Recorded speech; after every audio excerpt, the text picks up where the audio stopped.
When I first saw the Jurassic Park Transformers crossover set, I thought, that's pretty damn cool, I can go for that.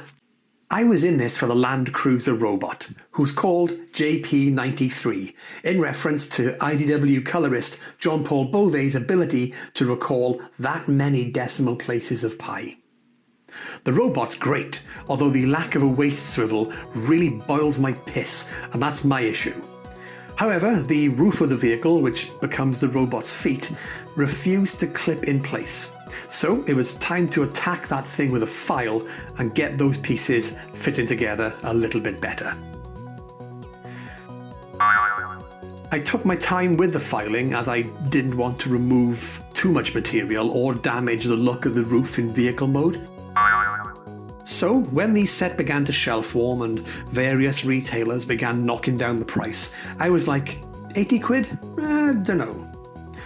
Then it got as low as 60 quid in some places, but I was still unsure.